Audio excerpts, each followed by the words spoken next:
Hello and welcome to our Expert Talk Sales. Today's topic is the power of recruiting. With recruitment, you can change the way of your work, of your team, and of your culture long term.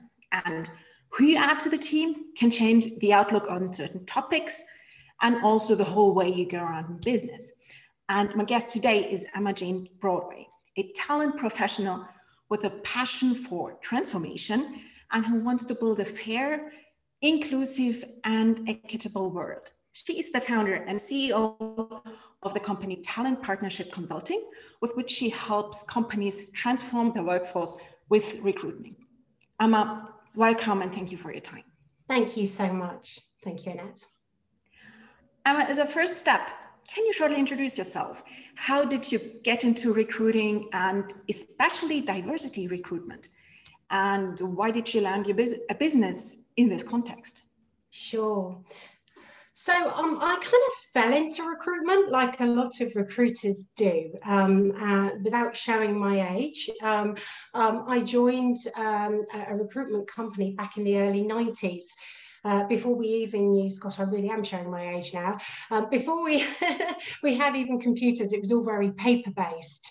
And I think throughout my career, I've always had this passion to build a fair and equitable world. So I moved it from high street agency through to RPO, through to startups, through to in-house, where I was very lucky to work for a large IT services organization where the door was really open to me to explore this thing called diversity, as well as actually really leaning into the tech startup space.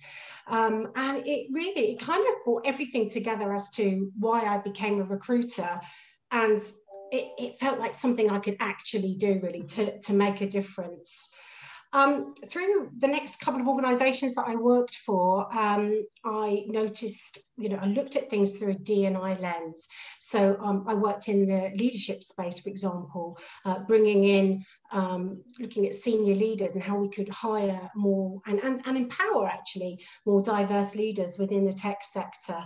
And then I found myself, like so many on the market last year, and I had the gift of time and the opportunity to really stop and think about what was important to me. I was also hitting a big birthday and I thought, gosh, the time to really look at this is now. So I've rebranded my company, Talent Partnership Consulting, with a lens on 3 areas. The first is around helping startups scale up through their people strategy. The second is to really focus on processes to enable a more diverse workforce in the talent space, all the way from attraction through to retention. And then latterly, to really think about how we can bring more diversity to the C-suite. There's some startling figures out there, and we need to think about how we make that change. And I've made that my life's plan now. So yeah, very excited to be talking about it. Well, that sounds amazing. So you just talked about processes in recruitment, and that's something where I ask myself, actually, where does recruitment start? Yeah, it's a really good question. I think recruitment starts all the way from brand, actually, looking at the organization's brand. People are the beating heart of an organization. So, and it's the thread that weaves through an organization. So thinking about why somebody should join an organization, what does that organization represent is really vital when we think about the start of the recruitment process. And then moving through to attraction. So why should a candidate go and work for an organisation? What would it mean for them to be an employer, or an employee, should I say, of that organisation? Then thinking about engagement, actually, how does it feel to work for this company? You know, what is the person who's engaged with that organisation, with this candidate? You know, what are they like? Are they warm? Are they friendly? Are they representative of the brand of that business? And then when that candidate lands, all the way through to why stay? You know, why should I be here? You know, what does it mean to me to work within this organisation? And also then through development, where can I go when I land? So all these factors are so important when we think about diversity, and we think about the recruitment process, all the way from attraction really through to retention. So basically it's a whole customer journey, what you just explained, right? Like really looking from the recruitee as the client, right? Absolutely, yeah, absolutely, and that's a really good point, actually, because often the brand of an organisation and what it feels to work for a company can also impact sales as well, right? Because people know people, and often, you know, from a business to business or from a business to consumer perspective, or from a lens, you know, the way those candidates are being treated and the brand that your organisation demonstrates is utterly vital, you know, from a sales perspective as well as, you know, a candidate as well. But that's super interesting. Let's take one step back, because when we look at recruiting, why does it have so much power? What is in there? Yeah, it's because I think, going back to the comment I made earlier, really, it's about the people. It's about the people are the beating heart of an organisation. And, you know, if you don't have a workforce, right, then you don't have a company. So making sure your people feel empowered and that they feel proud to work for your organisation can really make not only your workforce a happier place to be, but it can also impact the bottom line as well. But I think it's about making sure you have that kind of understanding that it should be from a place of authenticity rather than from performative. That makes sense. Yes, totally. And when you always talk about diversity and pushing diversity, so a basic question is, how can be recruiting exclusive? How does that, why is recruiting, if you're not really having focus on inclusivity, is it more exclusive? I think, you know, it's really about the fundamental success of an organization. I think to not be an inclusive organization these days is not an option. Mm-hmm. It's going to impact the bottom line down the line. It's going to make your employee, and, you know, there's so many different elements of social media coming out now, for example, Glassdoor. So, you know, if you're getting, you know, a bad score as an employer on Glassdoor, you know, that's going to impact people coming to work for your organization. So, you know, to not be diverse as a company is not really an option. And if you think about some of the events over the last year, and also, you know, coming out of the pandemic as well, people have had time to stop a little bit and think about what kind of company they want to work for. They're thinking about work-life balance.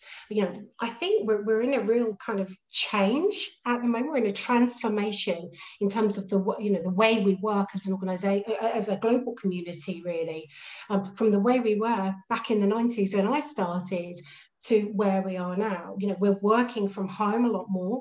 So, you know, having to fit, you know, the dog barking or picking the children up from school, for example, around your work life, so you might want to work a little bit later, for example, is vital. So when we think about diversity, these factors absolutely all play a part.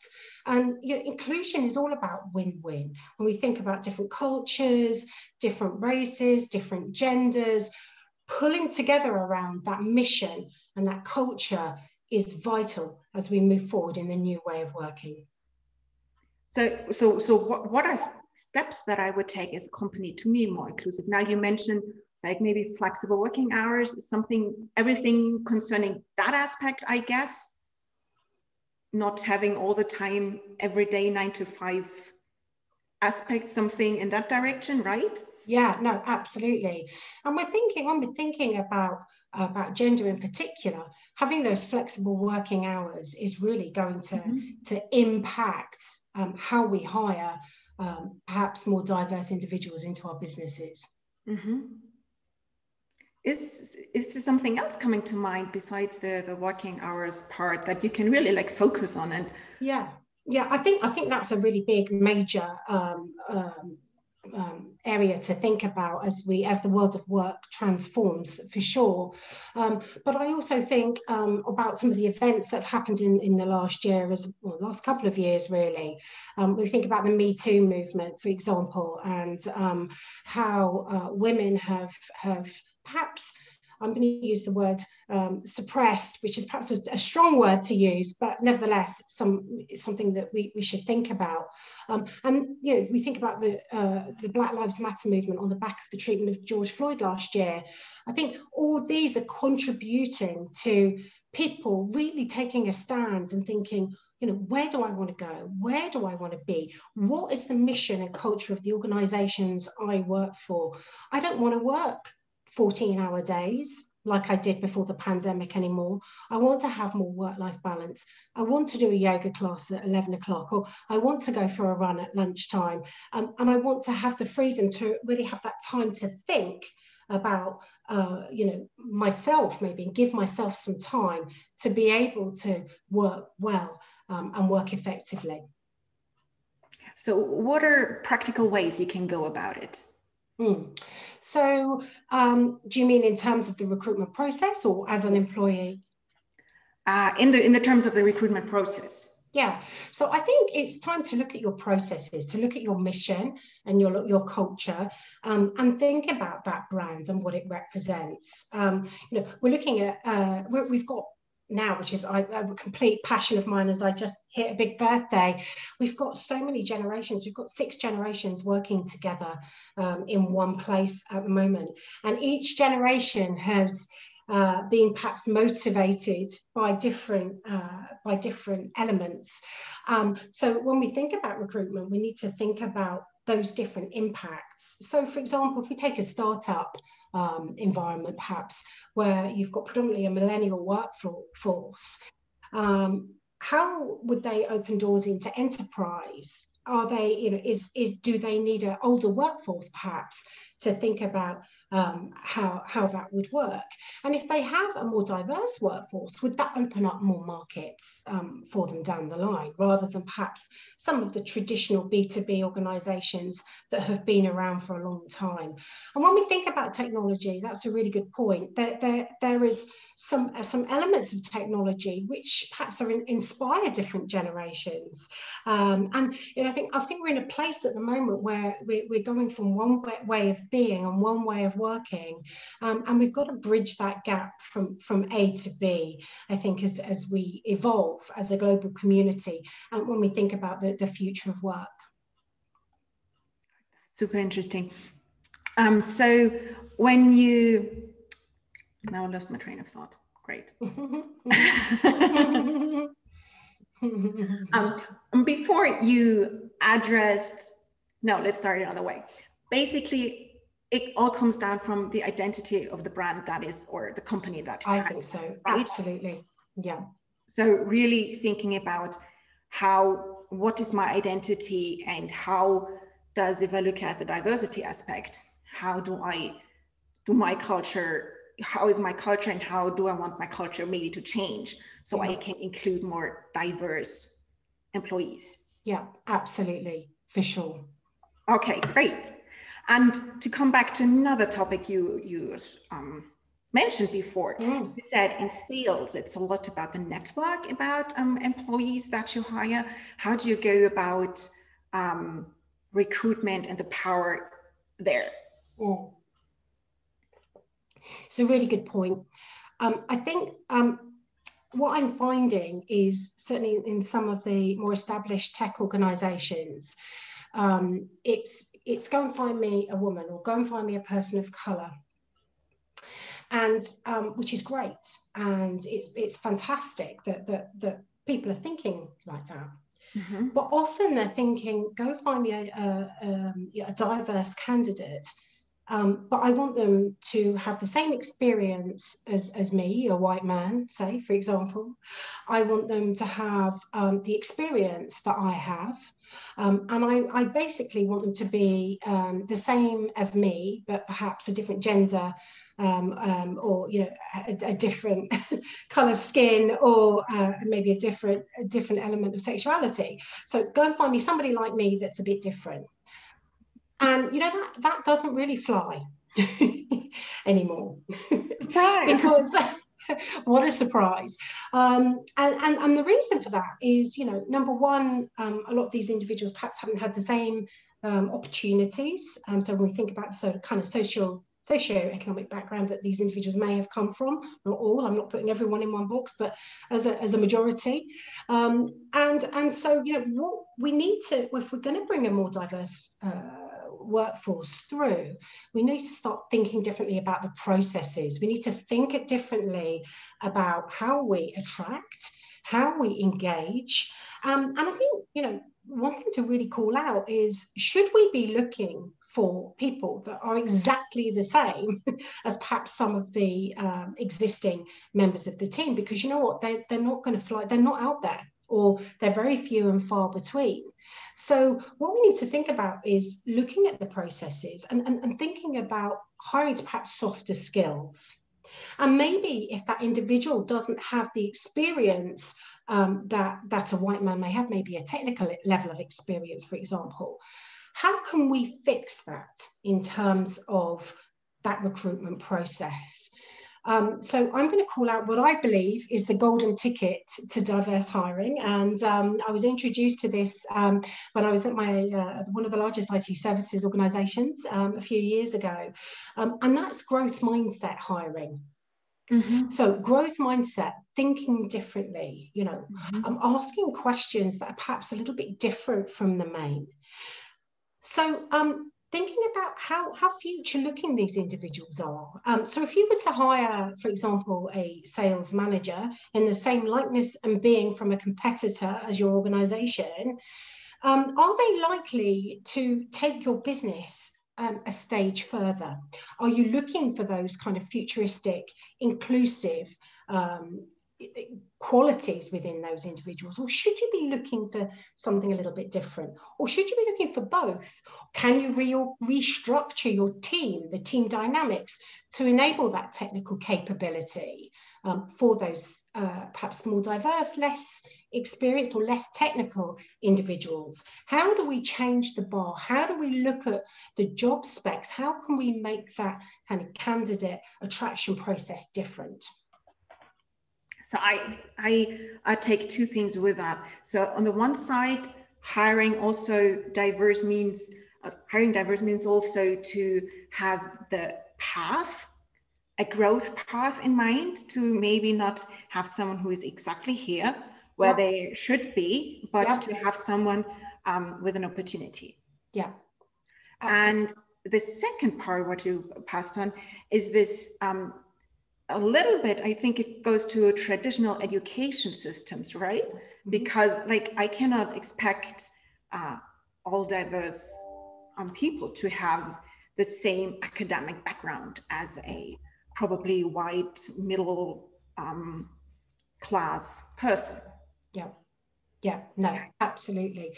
And there's so many different elements to diversity, isn't there? Yes. And when you start to build in gender, you start to build in, as I mentioned, and you've just alluded to, the socio kind of backgrounds, economic backgrounds that individuals may come from. Have they had the same educational opportunities as others? Should we be stereotyping those individuals, or could we look differently? I know some of the large organisations that are quite future thinking are looking at apprenticeships now for individuals, that eliminates that educational desire, if you will, to as an entry level into an organisation. But I've been doing quite a lot of research in the last 8 months, and there's still a huge amount of organisations that don't. Mhm. And there's still. I mean, I when on part of my journey over the last 8 months, I was researching one organisation where I was asked at application stage. Again, I was just doing some research. How much my mother and father earned when I was growing up. I mean, it was just unbelievable, and it was like, and you need to know this. Why? How is this impacting, my career and where I've come from and to? It is just fascinating. These organisations are still very much stuck into the way things were 20 years ago. Interesting. Yeah. So changing things up, one aspect that I think comes more and more interesting in recruitment is social media. Where do you see that? Because there I think it's possible to showcase my soft skills, my capabilities outside of traditional education. Yeah, no, absolutely. I think social media is great. I think LinkedIn particularly in the worlds of work is fantastic. And I'm probably more active now on LinkedIn than I ever have been. But again, in my experience, I think the more people that are on board and sharing what a great organization you work for, it really kind of impacts the brand. And it, even though people might be flicking through, that subliminal kind of tick box, oh, okay, that's a great company to work for, I'll investigate that. It really kind of lends itself to some positive branding. But I do think, especially when we think about organizations that are going through change, which, let's face it, we all are at the moment, we should be evangelizing that. There are some great tools out there that create. I'm working with a fantastic company at the moment, Confluent, who are wonderful, just gone through Series E funding last year. They're an American, California-based organization, and we use something called Gaggle. So there's a little competition, for example, with everybody in the company as to who can post great social media content out there, and that again is vital when we think about how it feels to work for an organization. So using employees or including employees in your whole brand strategy. Absolutely. To showcase what you can do. And that's a really good point. That lends itself to the whole recruitment piece. I think, back again when I started out in recruitment was seen very much as a service. I'm here to serve you candidates. And I think with the impact of social media, if you were hiring, for example, I'm not a technical person, I'm not a technical sales engineer by trade, but actually if I'm hiring a technical sales engineer, there's a whole department there of people who are connected to other sales engineers on LinkedIn. So recruitment should not just be anymore about one person serving another. We should all be recruiters. And I think it's how we process and put candidates through a fair and equitable process that's vital to how we hire that more diverse workforce. So one thing that I would like to ask you is, we're currently looking for support in our sales team, right? Yeah. So what would you advise us on? So one thing I already hear is giving the information to the employees and letting the employees look for a new colleague, something in that direction? No, absolutely. I'd always put some rigor and process around it. I always think it's a good way to track impact as well, and you need to know your market. But in this instance, I would suggest that everybody in the organisation shares the job description. I suggest it's posted on LinkedIn or other media forms that perhaps relevant to your industry or the type of organisation you work for. And a big thing here is actually to really think about a referral scheme, which is a huge incentive So if you've got someone from your network that lands a role, that, you know, perhaps after they've been in role for three months, that you get a bounty. You know, these vary from, I've seen it from €1,500 or pounds all the way through to 5,000. You know, it's a nice way to incentivize and bring that kind of collaborative feeling to an organization, as well as sharing, you know, some of the brand stories that perhaps, you know, as to why it's a good idea to work for your organization. So coming back to identity, and also including again all the employees, and also like the referral scheme. That's also sounds very interesting. Yeah, no, absolutely, for sure. Emma, since time's ticking very fast, yes. Is there anything on the topic of recruitment that we have not covered yet? I think I want to talk a little bit about tokenism. Yes. Please. So going back to, you know, hiring a woman because she's a woman, or hiring a person of color, or you know, a person that perhaps is part of the LGBTQI arena, I would say don't hire them because of those characteristics. Yeah, they don't, you know, I'm hearing different variations, but in the main, I'm hearing that people don't want to be hired because they're a woman. They want to be hired because they're good at their job and they're being given the right opportunities.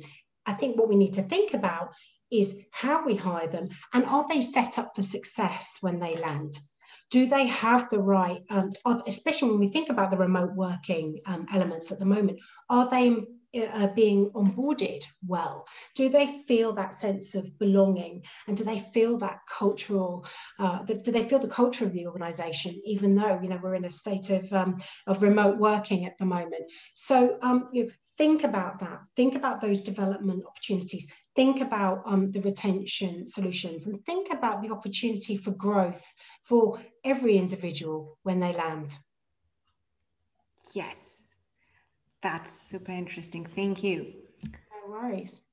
So, as we're in the end of the talk, almost, do you have some resources you could pin our, send our listeners to? Yeah, I mean, I think there's some takeaways that I would recommend, that if you want to hit the ground running straight away, first of all, think about your processes, in both internal and external processes. Put yourself in the shoes of a diverse candidate, and you know, really think about you know, how it feels to perhaps be that individual, and whether they'd want to come and work for your organization. Would it, you know, lend themselves to, you know, a good feeling of that sense of belonging? I think also make sure your recruitment team, or whoever's responsible for recruitment, are skilled in perhaps having difficult conversations as well. So if we're going to make this shift from, you know, the way we recruited 5-10 years ago to a new way of working and being, ensure those recruiters are skilled and have those abilities to be able to challenge the norm, or the old norm, as it were, to enable that kind of movement into a new world. And I think the other thing is make sure you work with your leaders, if you can, to really demonstrate why an inclusive culture within your organization is vital, and why diversity does matter. And try and drive that conversation, try and drive that change from an authentic place rather than performative. So there's some key takeaways I would try and initially try and roll forward. But one of the tools that I've used certainly is the growth mindset book, going back to growth mindset, which again for me is the golden ticket on inclusive and diverse hiring by Carol Dweck. And I would absolutely ask people to certainly read that and embrace it as they move forward with their diversity journey. Well, great. Thank you, Emma. So growth mindset basically for everyone in the whole company, and that will help a lot. Yeah, no, for Emma, sure. If anyone wants to connect with you, what's the best way? Find me on LinkedIn. My company is Talent Partnership Consulting. I'm very keen to have a conversation with those that share the same passion as me about changing the world and building that more equitable kind of diverse and inclusive workforce. And thank you so much for having me, Annette. Really have enjoyed my time. Thank you, Emma, for the interview. Thanks. Take care. Bye.